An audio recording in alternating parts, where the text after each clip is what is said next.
지난해에는 가수 송대관 씨가 200억 원대의 채무를 감당하지 못하고 개인 회생을 신청했다는 사실이 알려졌었는데요. 최근 이태원에 위치한 자신의 주택을 처분한 것으로 일부의 빚을 갚았다고 합니다. 자세한 소식 지금 함께 하시죠. 회생 절차를 밟고 있는 트로트 가수 송대관이 30억 원대의 이태원 자택을 매각해 채무를 일부 변제한 것으로 알려졌습니다. 지난 22일 한 매체는 송대관이 올 4월 중순에 담보로 잡힌 서울 용산구 이태원동 고가주택을 빚을 갚기 위해 처분했다고 보도했는데요. 송대관이 법원의 회생 계획안 수행을 위해 자신의 거주지였던 저택을 매각 처분하며 회생 담보권자들에 대한 채무 변제를 이행한 것입니다. 송대관이 매각한 이태원 주택은 지하 1층, 지상 3층 규모의 단독주택으로 감정가는 33억 6,122만 원으로 알려졌습니다. 남산이 바로 보여 전망이 좋고 주변은 대사관저가 들어선 고급 주택가라고 하는데요. 이와 관련해 송대관은 집을 팔아 일부 빚을 갚았으며 남은 빚도 차근히 정리할 예정이다. 다른 사람들은 집 팔아도 가만히 있으면서 왜 나만 갖고 그러냐. 그냥 좀 내버려뒀으면 좋겠다라며 입장을 전했다고 합니다. 앞서 송대관은 부인의 토지개발 분양 사업에 대출금 채무를 연대 보증했다가 사업이 어려워져 200억 원대의 빚을 떠안게 됐는데요. 송대관은 채무를 감당하지 못해 2013년 6월 법원에 회생 신청을 냈습니다. 이에 법원은 재산을 처분해야 하는 파산보다는 재산을 유지하는 것이 채권자들에게 낫다고 판단해 그해 10월 회생 계획안을 허가한 것인데요.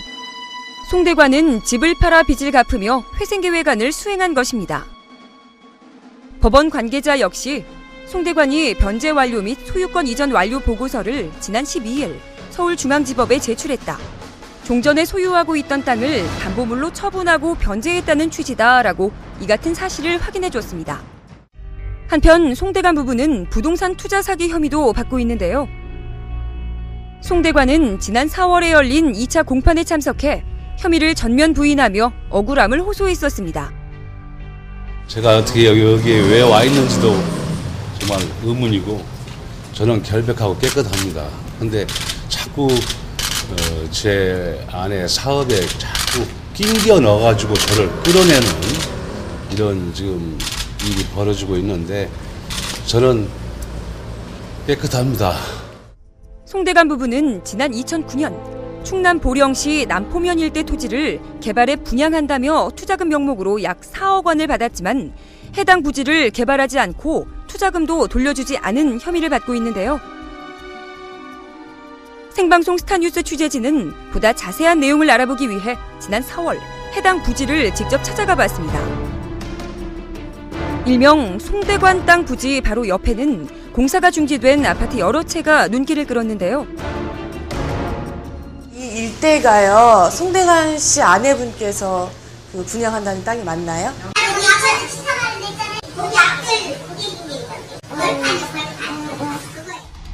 쟁점은 해당 부지의 개발 여부로 고소인 측은 송대관의 아내가 개발할 수 없는 땅을 개발하겠다고 속여 분양 광고를 냈다고 주장하고 있죠.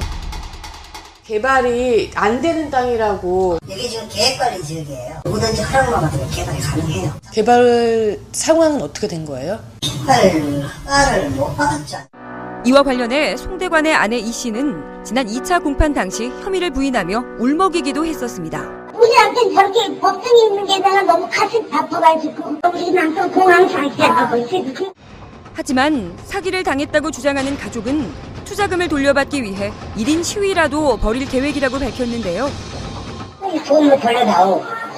안 돌려주는 거예요. 계속 미는 거예요. 아직 상상한 거죠. 이제는 방법이 없어서 내가 그 프렌타를 들고 다니겠어요. 부동산 투자 사기 혐의 3차 공판은 오는 27일에 진행될 예정인데요.